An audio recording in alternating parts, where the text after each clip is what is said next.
Two things can be true at the same time without discounting the weight of either. You can love the ability to function within a certain role and miss the space you used to have to function at a certain level that held your multidimensional dream.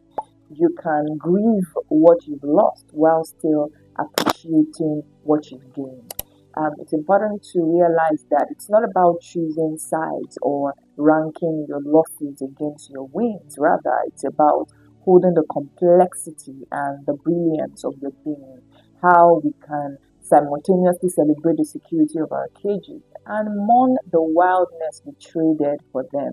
How you can love your children so fiercely while missing the you that felt free, that could travel around the world. It's totally okay for two truths to exist, and you do not have to judge yourself harshly for this. You can love your spouse but miss your space. The reality is, this dichotomy often shows what our next level demands.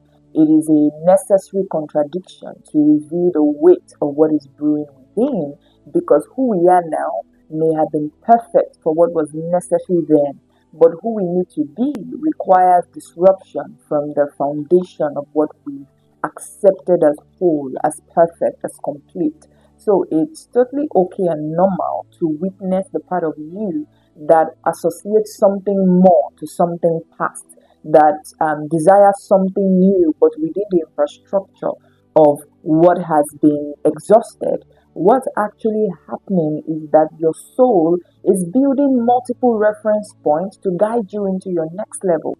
However, we tend to misdiagnose this ache. We want to condemn ourselves for feeling how we feel or bypass it spiritually and convince ourselves that something is fundamentally wrong with the duality that is going on. And so we interpret this tension as failure, the yearning for more as betrayal. I mean, as a new mother, how can you want to have an ambition, right? And we see it as a sign that we are out of alignment, when in truth, we are even more aligned than we've ever dared to be. Because finally, we are able to tell ourselves the truth. We are able to see the truth, not the polished or convenient one, not the one we avoid, but the layered, complicated, soul stretching, and destiny aligning truth that refuses to be flattened into a single narrative. That this is what I want, and I shouldn't have to choose sides when I can expand. It shouldn't have to be this or that when it can be this and that. That contradiction is simply a revelation of genius that needs to be reclaimed. However, what's most visible to you at this stage could be the obvious impossibilities, the what ifs. Oh, I'm old.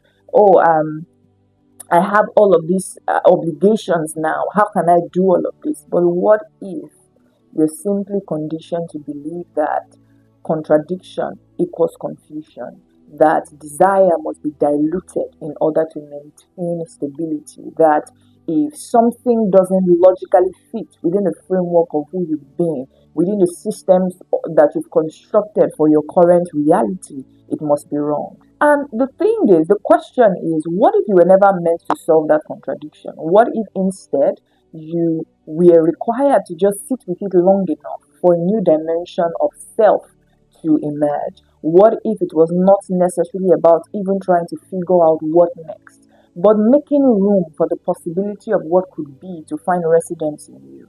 What if what mirrors chaos currently is actually coherence taking form? What if what seems like darkness is actually light emerging? This is what I refer to as the genius threshold. The genius threshold is not always loud, and it often presents itself as duality and dissonance. It's like that space of liminality, just like a caterpillar, where it's not yet a caterpillar and it's still not lava. It's not lava at the same time. It's something else. It's something new, but it's getting into the next level of it. It emerges. So yes, you're grateful for where you've come, but you feel discontent with that same place. You love where you are, but you can't unknow and unsee the possibility of a next level, right? You're grateful for where you've come. You're grateful for who you've been. You're grateful for this life that you now have. this job, this business, but some way, somehow, you feel discontent with that same place, as though there's got to be something more. There's a next level. You can feel it reverberating from within.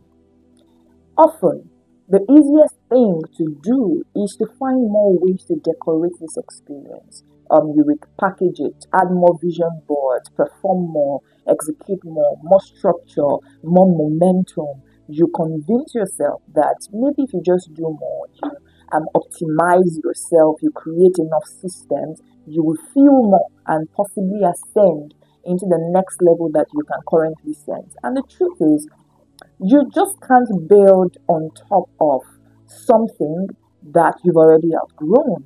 And it's essential to not attempt to ignore this, to explain it away, or to simply try to optimize more of what used to work, to simply try to rearrange, rearrange your architectures, rearrange the ache, repackage it, and do a new thing but with the old. Because the genius threshold requires demolition before construction.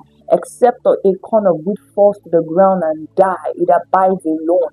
You have to be able to let parts of your identity die so that something more true, more authentic, more powerful, more genius can breathe.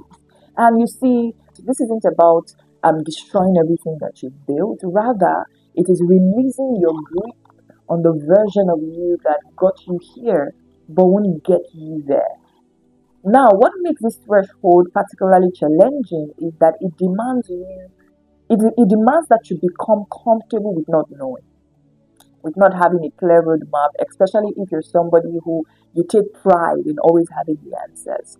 You've got to be comfortable with not knowing, with not having, a blueprint, a plug and play manual, with not being able to even explain or articulate to others why you're dissatisfied with what looks good on paper, what looks like success from the outside, but what is missing a kind of depth.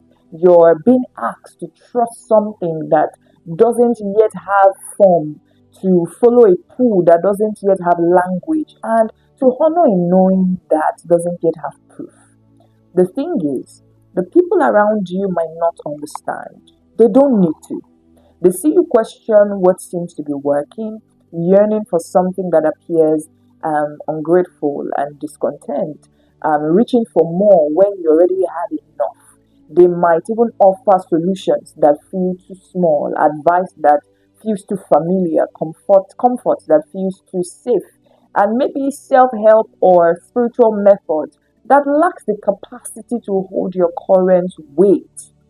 This place, this state, this phase is where genius reveals itself. It's where your genius is begging for you to remember, for you to bring it out to express itself in its most potent form through your being, through your engagement, through your expression, through your work. It's not in having all the answers, but in the willingness to leave out the questions. It's not in the resolution of your contradictions. It's not in solving the complexities, but in the capacity to let them transform you, to allowing yourself live through those questions, not in you attaining a certain standard of excellence or achieving balance, but in the embrace of the creative tension that comes from holding paradoxes or holding multiple truths simultaneously. The genius threshold is ultimately about trust.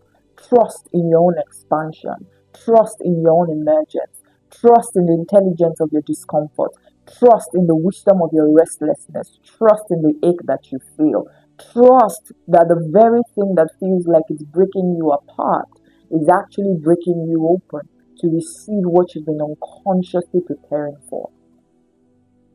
Listen, you don't have to have it all figured out. You don't have to be able to explain why you feel called to something different.